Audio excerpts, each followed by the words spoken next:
Good morning, everybody. Well, that's a hard yet inspiring act to follow. Thank you to Gracie and to Benya. Benya, are you in the room still? Yeah. Benya, so I just wanted, Benya did walk in, I called her into my office and I said, Heidi and I are thinking of doing this conference on bridging the rural-urban divide. Are you interested in helping? And I think what a message to all of you and what you don't realize is it's such a gift for you to bring your heart into this project and into the Institute of Politics, and that's what we're doing here. And so for all of you in this audience who think wow, this is a fancy conference and I can never do anything and I can't access, just ask. I happened to ask her because we see your light. I saw you did a panel, 2 years ago? You did a fellow seminar 2 years before that at IOP, and you left an impression. So thank you for everything that you've done in making this panel what it is. Yes.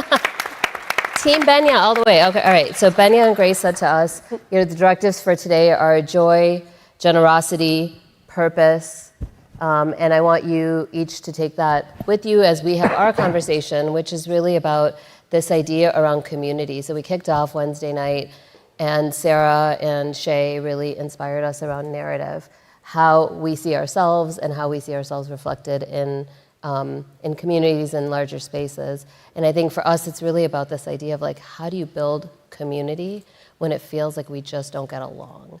And so I want to just start with, when you close your eyes, what does community look like to each of you? Michael, can I start with you? Sure. Good morning, everybody. It's wonderful to be here today, to be with my friend Zeenat. When I think about that, I was actually just experiencing it. So I'm from Western Massachusetts, Springfield, Mass., the birthplace of basketball and Dr. Seuss and Friendly's ice cream. We were just celebrating a big milestone birthday for my grandmother. And so I was there and reflecting on my community. My parents were both 16 years old when I was born. We were poor. We didn't have a whole lot of resources. I know what it's like not to have the heat on and the lights starting off, that sort of thing. But let me tell you, I had a community that loved and lifted each other up, people that gave their last dimes to make sure that we could be taken care of. My mom sent me to my local Boys and Girls Club because she said she was looking for cheap daycare, and she got this village for her son that loved me and lifted me up and kept me in line, and folks that weren't looking to get rich, weren't looking to get famous, but wanted to make sure kids like me, who society said I shouldn't be sitting here today, could dream dreams bigger than we could ever imagine. So when I think about community, I think about this rich history of my grandmother, who came from Riegelwood, North Carolina in the 1950s as a part of the Great Migration up to North Carolina, up to Massachusetts at 15 years old, and worked her fingers to the bone so that I could be here today. I think of my uncle when my mother didn't have the $5 for me to go on the field trip to make sure we had the $5. I think of the teacher that shouldn't have, but helped teach me to drive. And so just this rich, robust community that is defying the odds, that is overcoming the structural barriers that have been put in our way, and really believe in this adage that President Obama talked about, that our neighbor's child has to be our child. To me, that's community in action, and that's why I'm so proud of where I'm from. Thank you. Whitney. That was beautiful. When I think of community, I'm from Athens, Tennessee. It's a small town in East Tennessee, or near the Smoky Mountains, between Knoxville, Chattanooga. I was born and raised there. Benya, you unlocked the door for me to say I've left for just a little bit. I'm at Yale University right now working on my MDiv, and I'm super homesick, and I'm thinking about my community a lot these days, particularly this past couple of weeks during Holy Week. Between Palm Sunday and Easter in Athens, Tennessee, it's a huge week. There are more churches in Athens than gas stations, and we share pulpits during Holy Week. I don't know if any of y'all have ever done this, but churches take turns. A priest from the Episcopal Church will go preach at the Church of the Nazarene on that Maundy Thursday. So you do a lot of pulpit swapping, and you sample the coffee at different churches. And it all tastes the same everywhere. Yeah. And you get to, and there's a little bit of a competition about who's going to have the best reception at the end. The most special thing about it for me is seeing people that I've known all my life in different parts of my life in Athens in their home church. To see, Ray Johnson at St. Mark's AME as the greeter and ushering me in, sitting me down and telling me to stay, be sure and stay for the reception afterwards. We're having barbecue.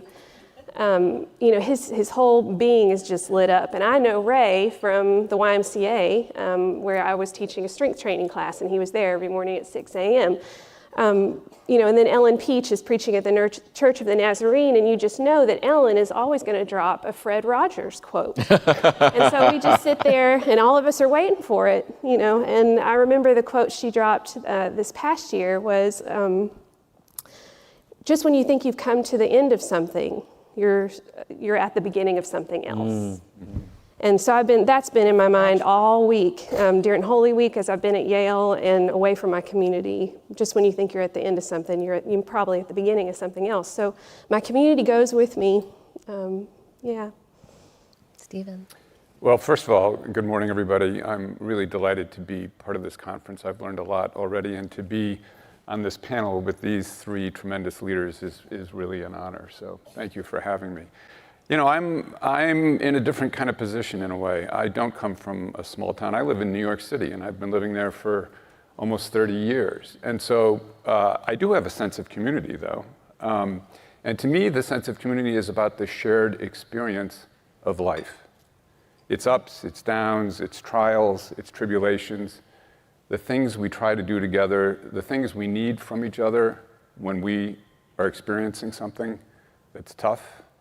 And even in a big, impersonal place like New York City, you can find that kind of community, that shared experience of life that just helps you do what you need to do. And you then have the chance to help others do the same. I'm going to answer my own question, because I think when Grace was saying, kept talking about the communities that raised us, I lived in DC for 10 years. Michael and I know one another from then, and would always think, I want to go home. And home for me is Chicago. And so the idea of coming and plugging back into a community that raised me was, for me, Chicago. And particularly, we had a religious holiday this week, Eid. I'm Muslim, and it's just so easy to plug back into the aunties and the houses and everything. Everything is the same as it ever was, which is beautiful. Everybody's getting older. That's not beautiful. Yeah. But I don't mean me, I mean my elders. I mean me too. No. But when you say, so when I think of all of you, especially as college students, that's part of the experience, I think, is thinking about home and what that means as a construct you take with you, maybe as a sense of place, but also the future that you're walking into. And it's natural to feel, impostery in those spaces maybe. You said Boys and Girls Club, you said YMCA, and when I think of civic infrastructure, so we're going to try to deconstruct this wonky term, I want to talk about the places that people can gather in communities, that we meet one another, that we get to know one another. How has that changed? It feels as communities have been stripped, those spaces are things that have gone away. And those were the third way spaces that people met and got to know one another. So what are you seeing that is working, that has promise? And you should talk about the trust as well within that response. Any of you can take that. Well, you want me to begin? Yeah, sure. Sure. Well, so it's been well documented by social scientists here at the University of Chicago and at other academic institutions, the unfortunate and significant decline of structured associational life in America over the last 50 years. Now that's another wonky term, but really what that means is that what Alexis de Tocqueville observed about us in the 1840s that made us very different than the Europe he was from was that Americans were constantly creating their own civic places. They were coming together to solve local problems, to build a library, to create their local volunteer fire department. It was a constant mix of this rich associational life coming together. And this is the civic space that has declined so rapidly in the last 50 years. Bob Putnam and Shailene Romney Garrett, in their most recent book, The Upswing, trace the cycles in American history from periods of very I-oriented society, very self-centered, to periods in our history that have been very communitarian, the we phases, and then back to the I. And unfortunately, we're in kind of an I space. And so we, in the American Academy of Arts and Sciences, created a commission in 2018 to study what was going on in American democracy. And it was a very diverse commission in every respect, including trans-ideological diversity. And I see Dee Davis over here. Dee was from the Center for Rural Strategies, one of the members of this commission. And in 2020, we issued this report, Our Common Purpose, Reinventing American Democracy for the 21st Century. And there are 31 very specific recommendations in here that came largely from a series of more than 50 listening sessions that we had in communities all across the country, where we just asked Americans how they felt about their place in our democracy. And they don't feel good about it, for obvious reasons. But they had a lot of ideas about how to fix it, which we've tried to capture. So many of these are structural, but we also recognize that we could do all the structural reforms, reduce the impact of money in politics, go to ranked choice voting, get rid of gerrymandering, all those kinds of things that are absolutely necessary. If we do all those things, we still won't have the vibrant democracy that we need. Because democracy is more than elections or process. It's a culture. It's a way of living. And what we've seen with the reduction of this associational life in America is that people are not experiencing that culture in their communities the way that they have in other periods of American history.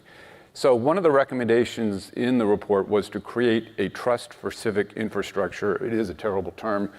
We've now moved away from it, and we realized that what we were really talking about was civic life. So we've launched now a trust for civic life with national philanthropic investments to go into small town and rural America where the civic capacity is its weakest. It's weak all across the country in big cities and small, but it is weakest in rural and small town America because it's underinvested. They don't have the resources, they don't have the attention.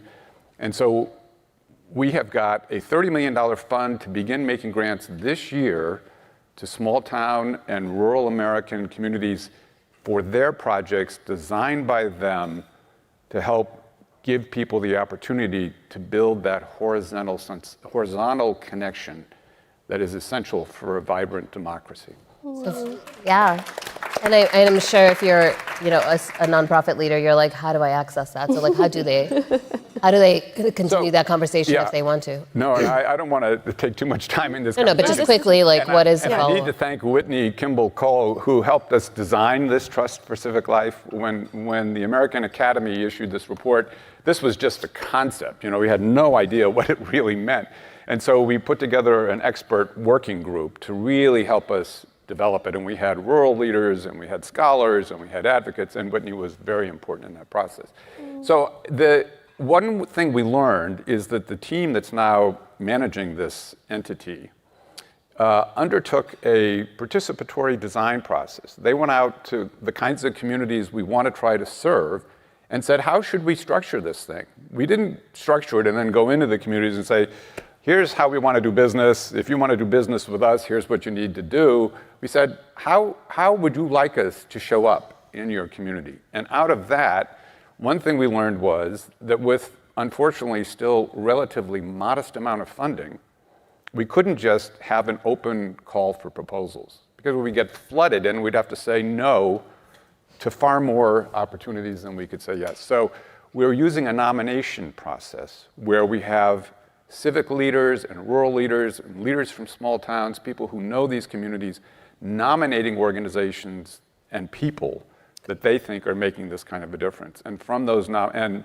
Dee has been a nominator, and several other people that have been part of the commission and all this work.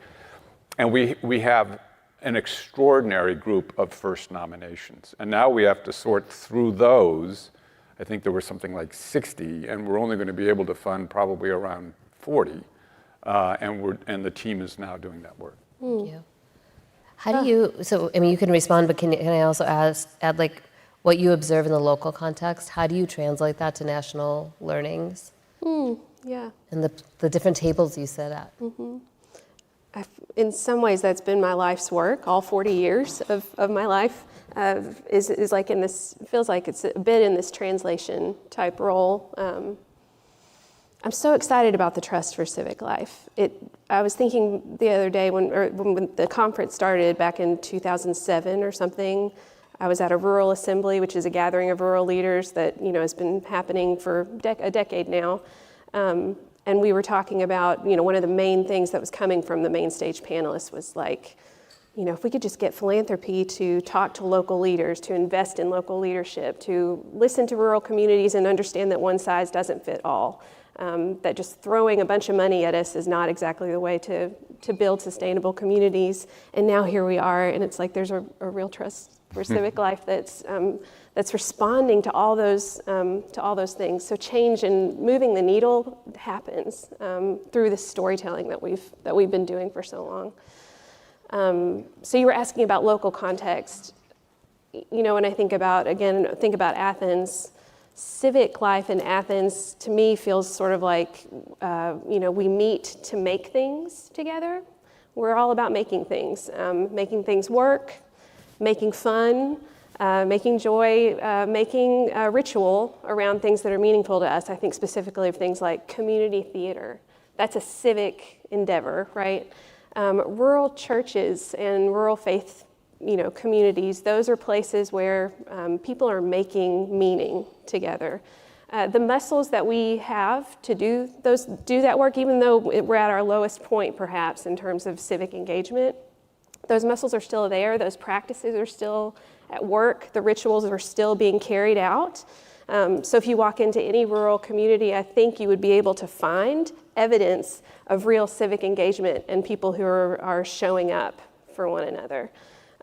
So I think it's really important to remember that those muscles are all there, and the practices are all there. Sometimes what it feels like is that we're just working against a current that is, pushing us to be more individualized, that is pushing us to pull, when we're bored, just pull out the phone. When we feel overwhelmed by the difficulties in the world, from climate change to, capitalist forces, when we feel those difficulties, some of us tend to turn inward, and we're told to turn inward. So the work that we're doing of showing up, participating, continuing to work those muscles is countercultural, and it's working against the current. So it's hard and that's tiring sometimes, but it's also like the most life-giving decision we can make every day to continue to show up and participate and make pull off those community theater productions like Sweeney Todd in a small town where that was the last thing I did before I left for Yale Divinity School. I was not Mrs. Levitt. They threw you out. They threw me out. Yeah. But the guy who played Sweeney was our 8th grade music teacher, from the middle school, and the woman who played Mrs. Levitt is a nonprofit leader. So it's sort of like, we have all of those ingredients, and we've got to continue working against that current that is telling us that this doesn't matter, that in the face of all those challenges, this isn't important, because it actually is the most important thing we can be doing. I would just add to amplify these points. AmeriCorps, along with the U.S. Census Bureau, releases the biannual Volunteering and Civic Life in America study. And the most recent report covered the pandemic period. In the study, there is certainly some cause for concern that echoes some of the points that we've heard there, but there's also some cause for hope. So the cause for concern, we've been running this study for a little bit more than 20 years. I feel like I've been saying that for 5 years, so it's probably 25 years. And so we've been running this for about 20 years, and we've never seen the needle move one way or the other in the number of Americans that say they volunteer with a nonprofit organization on a regular basis formally. It stays about the same. During the pandemic period and a little after that, we actually saw a 7 percentage point drop. And so that was a big cause for concern, and I think a little bit of a wake-up call, certainly to those of us in the nonprofit sector that realize that volunteering isn't cute, but it is a fuel. We need volunteers to keep the work going, and also they become a pipeline into nonprofit careers.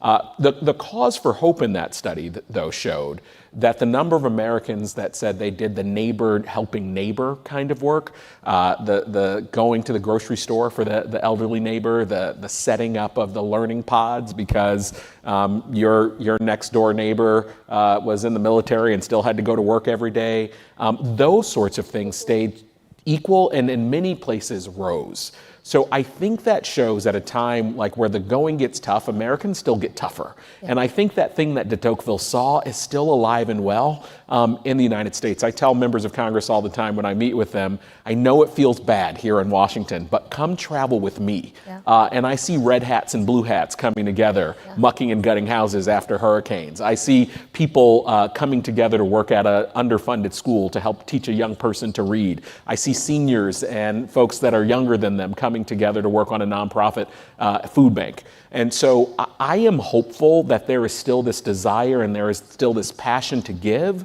but it is give time. But it is incumbent on all of us that run these institutions not to get comfortable, not to get stagnant, to innovate, to move along. So for instance, with AmeriCorps, America too, with AmeriCorps, we have this program called NCCC, which is a disaster response kind of a thing. We give mostly 18 to 24-year-olds some training. We then give them a 15-passenger van, and we send them on deployments across the country over the course of a year. And what we found with that program for NCCC is that they come together. They're actually more likely, we have a study that shows 88% of them say they want to help communities. They not just help communities, but they enjoy coming together across differences. And so one of the things that we did with NCCC is we did a summer of service program because we heard from people, you know what, doing a year, that's a lot for me to think about, but I could be a college student and put my mind around 3 months. The other thing we did is we let you come and serve with a friend. So come together, because that might seem scary to get in a 15-passenger van with someone you've never met before. At least you have one safe person. And so I think we have to constantly innovate and figure out how to tap into this innate desire, but the way that we have always been doing things may not serve us going forward. Yeah, I mean, you set me up for the question I was going to ask you, which is the 30th anniversary of AmeriCorps. Mm-hmm. What are the ways in which, And I mean, to me, it's a leadership development program. I mean, you're developing young leaders who are going to take that ethic of service and knowing local communities with them in anything that they do. How has that changed? Like, what are their models? And I want you to talk about the bridging and belonging work that you've seeded and why, what it is and why you see the need for it at this moment. Sure. Any AmeriCorps alum in the audience? Yeah. Yes, that's what I love to see. So, AmeriCorps turns 30. 30 years ago, I think we deployed about 20,000 AmeriCorps members who, after President Clinton signed the legislation, it would have been September of 1994 when the first AmeriCorps members set out to serve their communities. Today, we have about 200,000 AmeriCorps members and AmeriCorps senior volunteers that are serving in 40,000 locations across the country. Wow. So chances are, if there are people of goodwill doing something about a problem, AmeriCorps members are a part of it. We were with President Clinton in Arkansas in October, really celebrating this anniversary. And people were excited 30 years ago about what AmeriCorps would mean for addressing the community challenges. But I don't think anyone had any idea of what it would mean to have 1.3 million AmeriCorps alum, which we have now. 1.3 million Americans who are more civically engaged, more likely to vote. 75% of AmeriCorps members actually stay in the social sector. So that Teach for America AmeriCorps member, that City Year AmeriCorps member, 1 year they're doing that, then they become teachers, then they become educators. That person working in a food bank is often moving to work for a member of Congress to work on policy and legislation to address hunger and homelessness. So I think that's the real power that we're excited about. We've got members of Congress, White House staff that are AmeriCorps alum. And so the shift that we're making with AmeriCorps is spending a lot more time thinking about how your year of service is going to be an accelerant for where you're going to take the next part of your career, because that might be the biggest value proposition for the nation. So give you a couple examples. Lead for America, and Benya is one of our partners on the American Connection Corps. Our other ACC, President Biden just launched the American Climate Corps. Yes. And American Climate Corps, you talked about the anxiety. We saw that young people have climate anxiety. They don't know what to do. They're thinking about not having children. And we said, let's turn that anxiety into action. And so we are giving you an opportunity to come serve in your community today. We want people to look like their communities that can work on everything from urban heat zones to helping to prevent wildfires. And while you are serving, we are promising that you're going to get skills, credentials, certifications, and support to get good paying jobs in the green economy. And so more and more, we are making sure that AmeriCorps is not a pit stop, but it is a pathway for people to continue serving their community and do it in a way that changes their life and changes the fortunes for them and their families. That's fantastic. Can I just underscore a point that Michael kind of embodies? And it goes back to the very first panel of this conference when Rimefest and Sarah were talking about the narratives and the stories. You just heard an extraordinary storyteller. Yes. And when we think about, the worry that we have, the anxiety we have about American democracy and about civic life and these things, what we need are these stories. Because we have a lot of data, and data is good. Universities love data, especially the University of Chicago. But IOP loves stories. We need these stories. And this is something we're going to invest in with the Trust for Civic Life as well. As we are supporting people creating this civic capacity, we're going to document these stories and we're going to try to really amplify them. I think we all need to do more to get these stories out because they are beautiful. Yeah, and they are what America is really all about. And they're true. They're like, they have that added benefit. They have that added benefit, So it's.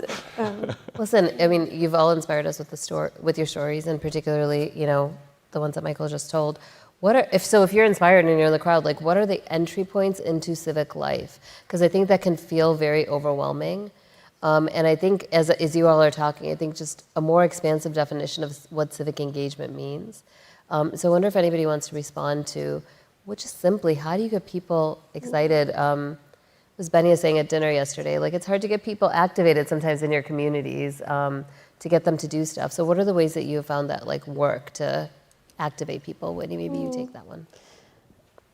Well, I'll tell you a story. I don't know, about almost 20 years ago, our little parish, St. Paul's Episcopal, was recognizing that we had an issue with homelessness, addiction, and mental health in our community, and nobody knew what to do about it. We were just walking by our neighbors in downtown who were unhoused and also addicted and sometimes rotating through jail and back to the street again. And then one day, one of our parishioners it was sort of like a Good Samaritan kind of moment. She just stopped and looked at this man and was like, I don't know exactly that I'm equipped to help you, but let me just get down in this ditch with you and let's try and learn together about what can happen.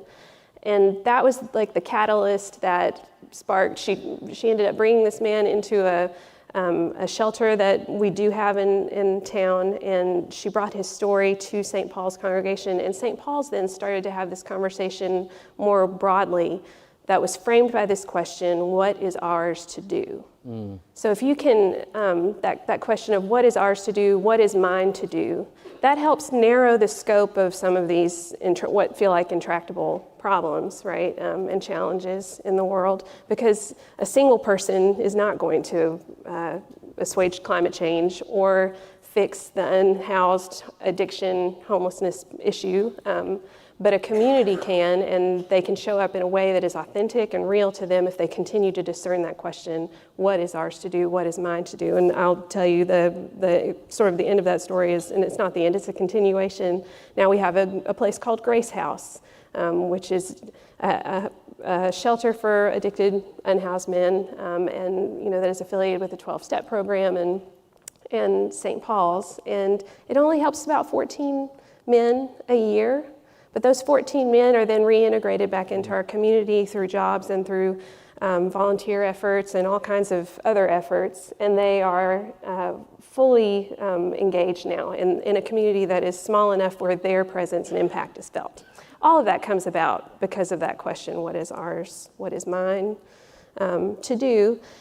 And I think that sometimes helpful alongside that is to remember that opportunities present themselves all the time, and sometimes the sweet spot is when it's like, what is mine to do meets opportunity and sometimes funding. What is mine to do, opportunity and funding all, and maybe the three pieces of something, but get in touch with what you're passionate about, look for the opportunity, and then discern that question, I think is a way forward, perhaps. I love holding that question as you kind of move back into your own world after this conference, like what is ours to do and what is mine to do? And I'll be asking myself that. Yeah, what is mine to do is not what Stephen's, not is what Stephen's to do. What is mine to do is not what Michael's is to do. Michael, can you riff on like this idea around civic engagement and how that you see that, and both of you, I want Stephen to answer that as well, as more of an expansive meaning than I think what people think it is. When I was appointed to this position, I had been working for the Obama Foundation, running President Obama's My Brother's Keeper initiative. And coming out of George Floyd, we were doing a lot of work around policing, and I worked with a lot of friends that were social justice leaders and activists. And so when people found out I was going to run the nation's volunteering and service agency, they thought it was cute. Like, is really at this moment in time, is this what you're going to go do? Like, help people pick up trash? And part of the reason this was so important to me, one, not only seeing the difference that folks like those that we support made in my life, also I recognize that this is a path from charity to justice that is created. And so AmeriCorps, we, in addition to providing opportunities for AmeriCorps members, we run the nation's Martin Luther King Jr. National Day of Service. We run the 9/11 Day of Service. We have volunteer generation funds for nonprofit organizations. I'm actually going to be with Chicago Cares on Monday for work that they do. And what we see time and time again are that little kid that was 5 years old when their dad brought them to the food bank. Or to hand out those boxes, or to clean up the parks. It sparks something. It sparks a curiosity. They want to get to know their neighborhood. They want to understand their community. They want to know what these challenges are for. And it ultimately usually ends up, if those experiences are good, helping to create a civic muscle. And that's why I think this work is so important, because you have to give folks entry points early on so that they can have an opportunity to see that you have something to give back, see that you have an opportunity to serve your community, see that you have a responsibility. And I think that's what service does and why it's so important. Selfishly for AmeriCorps, not only the work that we do that I just mentioned, but we provide very diverse opportunities for people who want to do something about the challenges that they face and they aren't sure where to start. If you care about education, if you care about environment, if you care about hunger and homelessness, if you care about opioid addictions, we have programs that you can participate in, whether you're 18 or 80. That's another misperception for AmeriCorps. It's not just young people right out of high school or college. Our largest program is actually our AmeriCorps seniors that are in schools and doing senior companion work. And so we have those opportunities. There are programs like City Year where you serve pretty much a full-time job, 1,700 hours a year. But we also have programs that are as little as 100 hours a year. We call it Tiny Time. And so we will find ways to help you get on board and provide the benefits that you need, which builds that civic muscle that I think is so important. Stephen, I think like philanthropy tends to be, I don't want to say a black hole, but it's not something that people understand. And I think you defined kind of and explained the process of the built up of the civic trust really well. But when you say our common purpose, like, can you talk about the work amongst philanthropy to kind of come around and animate around this? Because it could have been, like you said, gerrymandering or something else. No, it was about building and inculcating civic trust and civic engagement muscles. And so, who are the other philanthropies who are involved, and why does a big foundation in New York care? Yeah, well, it's a very good question, and philanthropy is it's a complicated sector. It is also one of the truly beautiful things about America. We have the most robust philanthropic and charitable sector of any country in the world, and it is both a part of our founding tradition, and it has been stimulated also by provisions in the tax code, that encourage very wealthy people to put their money into philanthropy. And we need to be very honest that philanthropy is the result of massive economic inequality. So I have the privilege of running one of the wonderful foundations of America, the Rockefeller Brothers Fund. But John D. Rockefeller made his wealth in the oil business. Right. And, so I sometimes say, I'm from the Rockefeller Brothers Fund. We created climate change, and now we're trying to. But the point is that philanthropy has a responsibility because of its privileged place in American society and because of the fact that it exists because of economic inequality. In my view, we have a responsibility to use that wealth and that privilege to invest back in communities to try to actually reduce the kinds of conditions that gave rise to this inequality in the first place. So that's a complicated relationship. Yeah. And we have to do it with humility and with honesty. We are very small, actually. When you add up all philanthropic giving from the Gates Foundation to the Family Foundation here in Chicago that most people have never heard of, the amount of giving every year in America is exceptional at one level, and it's a drop in the bucket when you consider the kinds of problems that many foundations are focused on, like climate change, or like the quality of our democracy, or like peace in the Middle East. So we have to be very, very humble and think of these resources as very precious, and we have to be very creative, and we have to have a very high tolerance for risk, and we have to keep an experimental disposition. We have to be willing to fail. We have to be willing to support people who are going to fail, because through failure we learn, and through failure we innovate. And so this is why a national foundation like RBF, we can't make grants in the kinds of rural communities that the trust is going to serve. We just don't have the knowledge or the capacity or the relationships.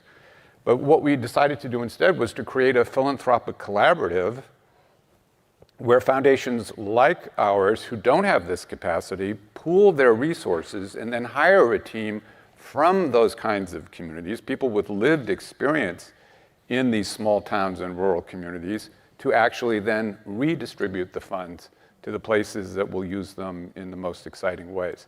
And this is a collaborative, so we have the core funders of this new trust are, in addition to the Rockefeller Brothers Fund, the Carnegie Corporation of New York, the Packard Foundation, the Walmart Foundation, Stand Together, which is the Koch philanthropic network, which is very interesting, the Omidyar network, and which is eBay money. Right, which is eBay. eBay legacy money. And the fact that this is a very diverse group of funders with actually very different kind of ideological perspectives, maybe is the way to describe it, coming together to do this, I think, is really important and meaningful. And in addition to those core funders, the Ford Foundation, the MacArthur Foundation here in Chicago, Alta Ventures, the Emerson Collective, the Knight Foundation, a number of other foundations have joined us as learning members.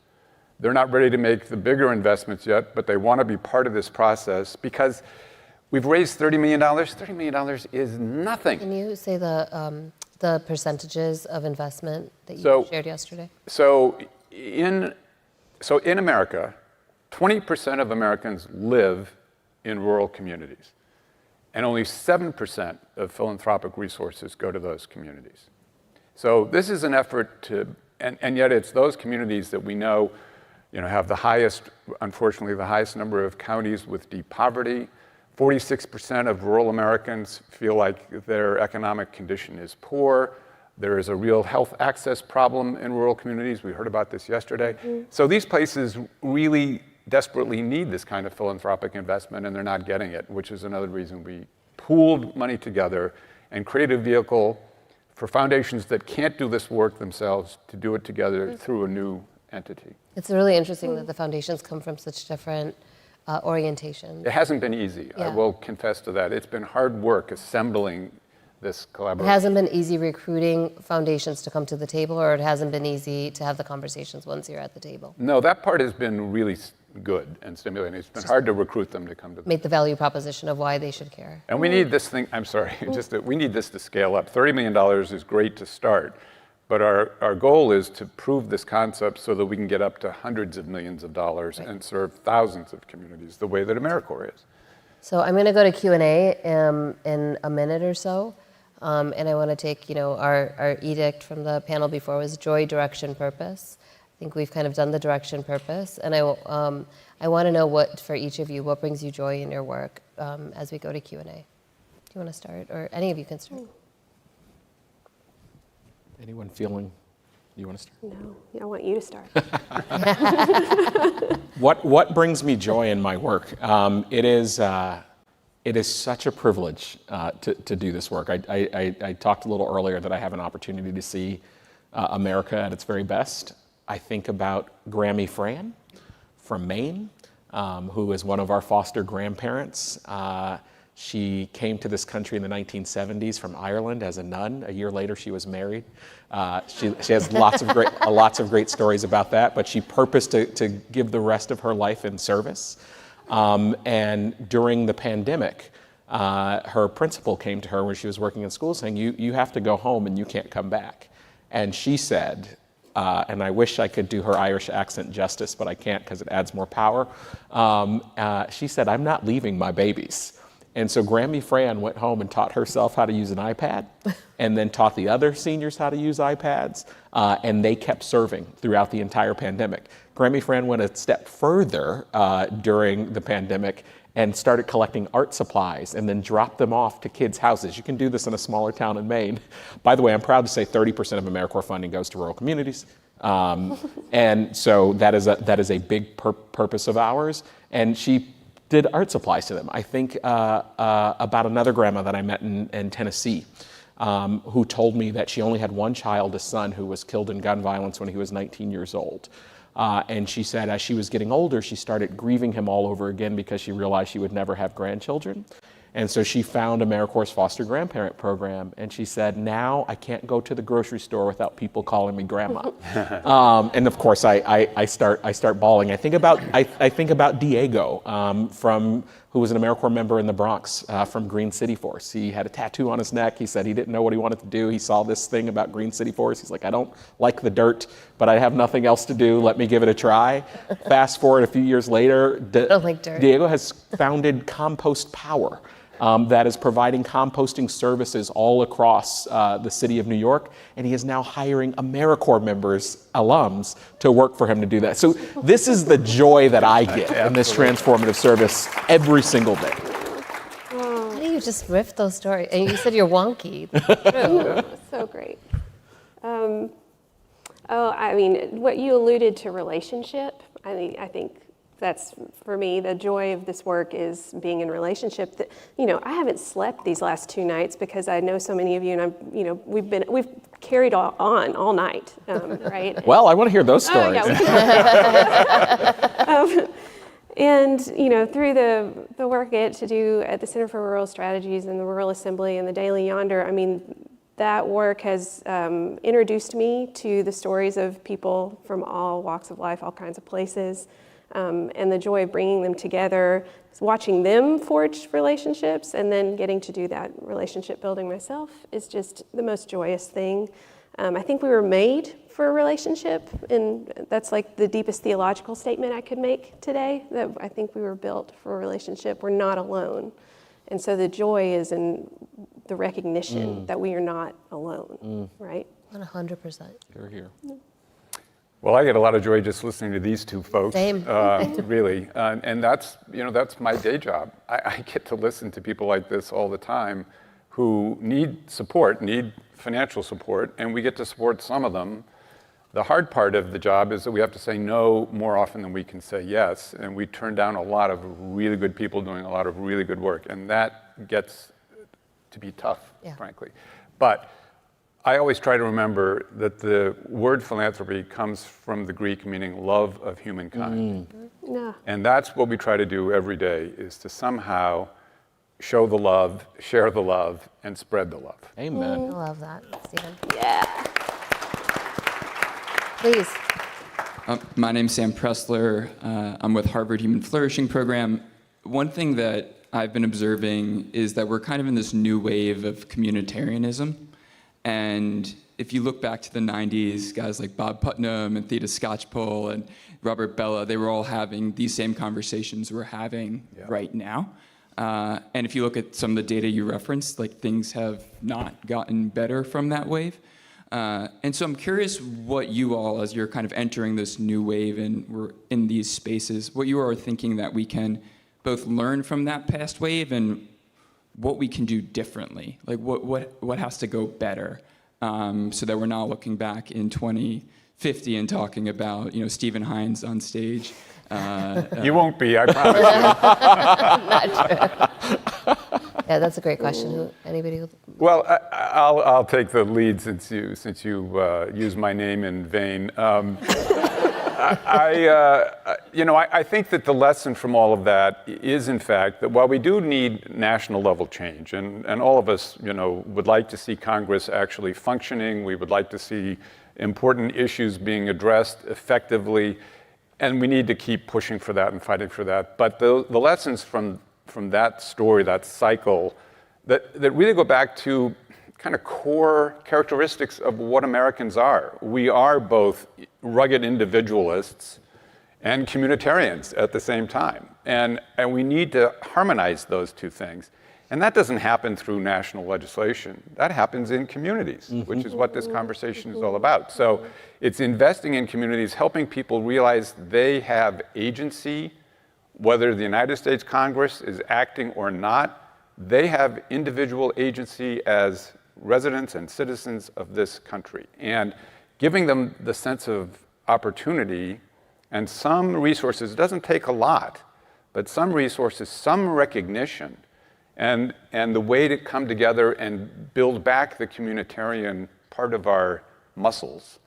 It has to happen from the bottom up, and it will if all of us are really dedicated to it. Whitney? I'll just add, I think it was the previous panel that was talking about nostalgia. I think nostalgia can be a little bit dangerous and romanticizing how it was or how we remember it, or we think we remember it was.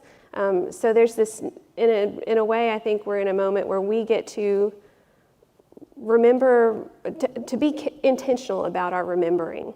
The land upon which we have, our communities are built, the stories that are woven through our communities, the meaning that has been made over time, I think deserves some reflection that's not nostalgic, but is actually it's a turning toward love, and it's a turning toward revelation about how we came to be in this space, maybe who was here before us. Maybe how do we steward this space going forward based on a memory that's true and authentic and not so much about nostalgia. Do you want to add? The only thing I would say is to the point of the conversation today about bridging the divide, we have to figure out how to bring people together across differences. If we can't talk to each other, if we're never going to be able to solve problems. One of my first jobs was an intern and staff assistant on the Hill in the 90s, and I remember working for my congressman who would say, "Oh my God, things are so bad," But at that time, they would yell at each other on the House floor and then go have a drink together. There are very few drinks happening these days in Washington, and so I'm really proud that AmeriCorps is trying to play a role to bring people together across differences.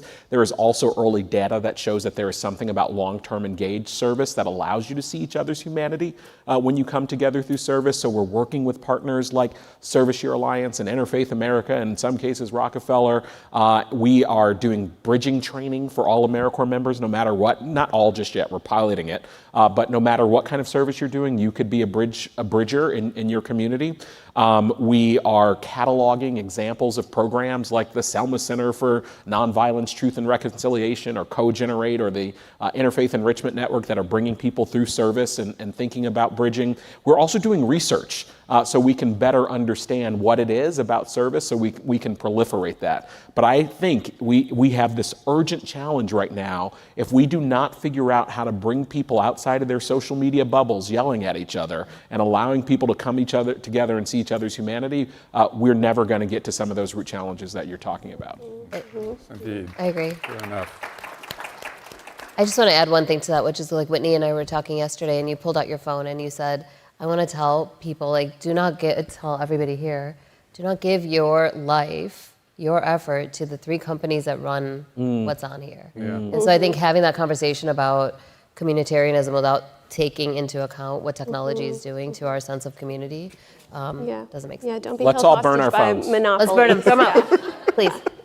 Hi, my name is Misia Delgado. I am a student at Colby College up in Maine.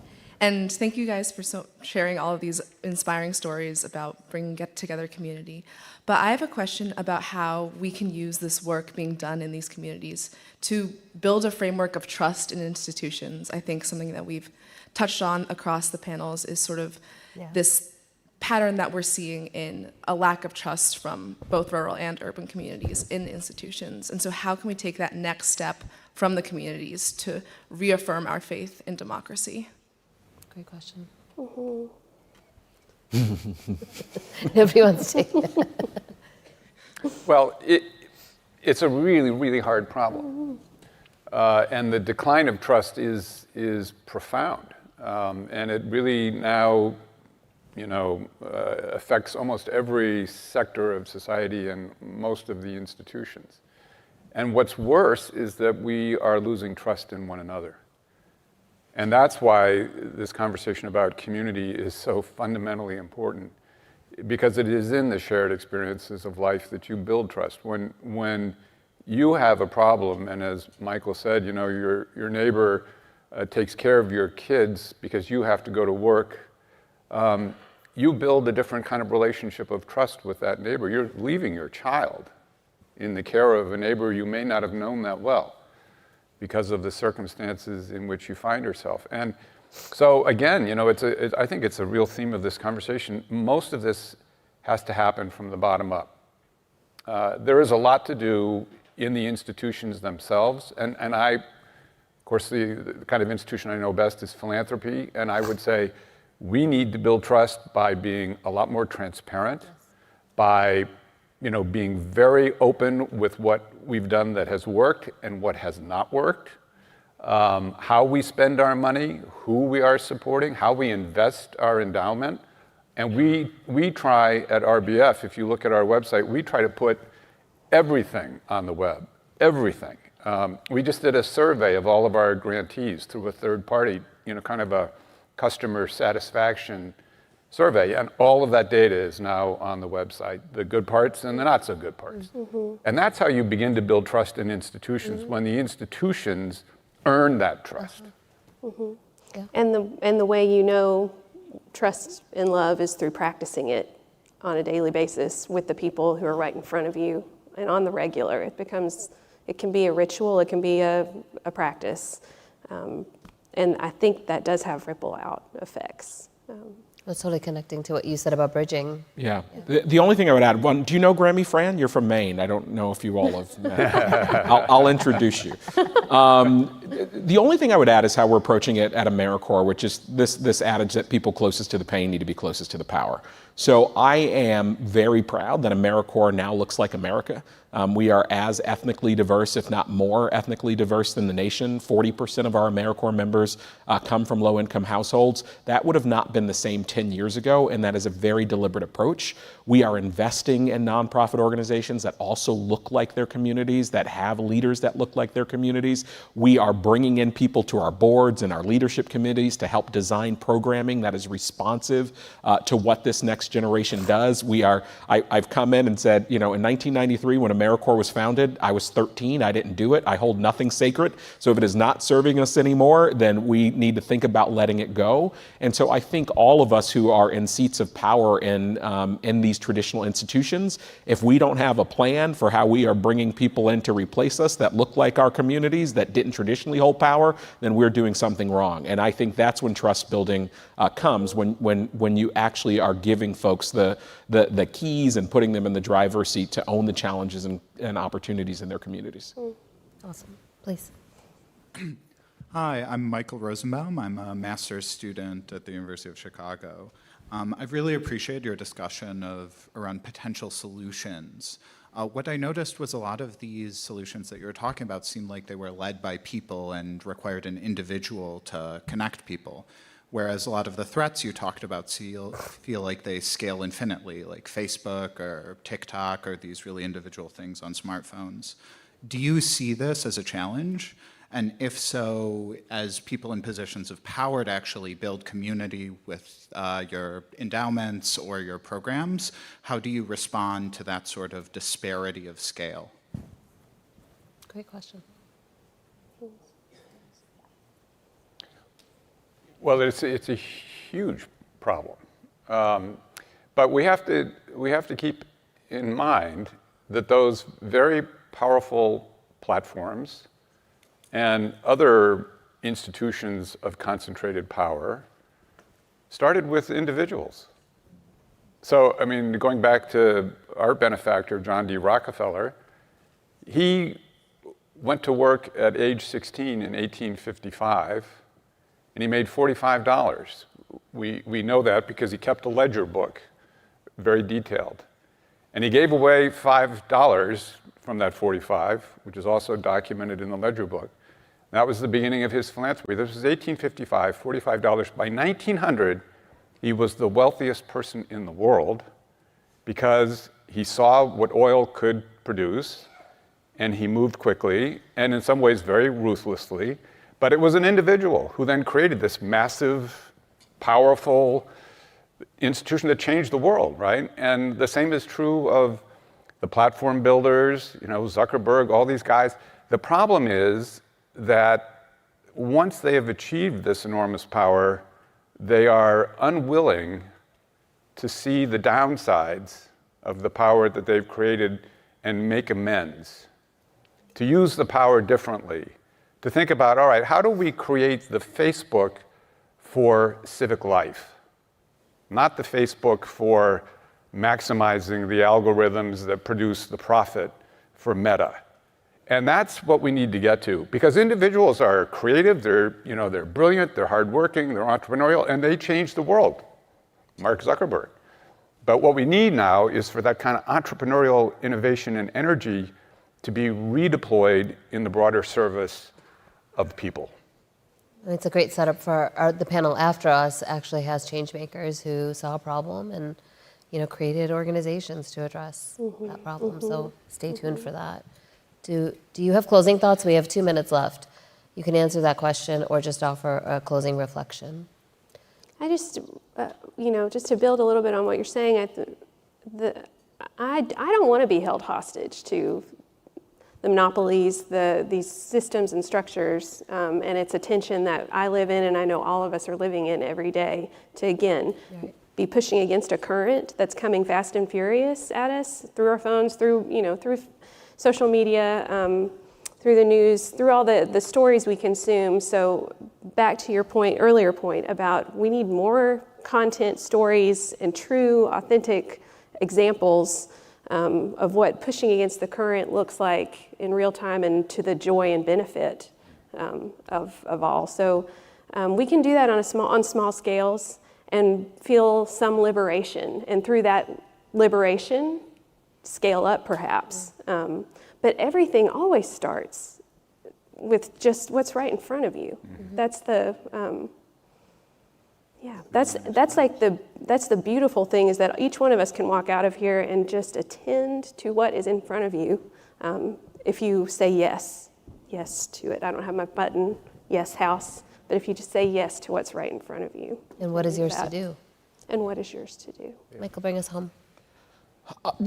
I'll close with Dr. King. A lot of people know this quote, anybody can be great because everybody can serve.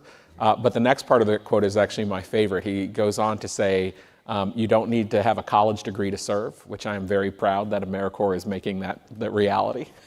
You don't need to have your subject and verb agree to serve. All you need is a heart full of grace and a soul generated by love. And I get to see that grace and love in action every day. And I get to see people who turn that anxiety into action. And, you know, like you said, Whitney, I just encourage folks to look at the challenges around you. There are ways to start. Don't be overwhelmed. There's a way to get in the arena today and make a difference that could lead to lasting impact. Get in the arena. Please join me in thanking my panelists. Thank you all. Thank you, guys. Thank you all. Thank you guys. Thank you.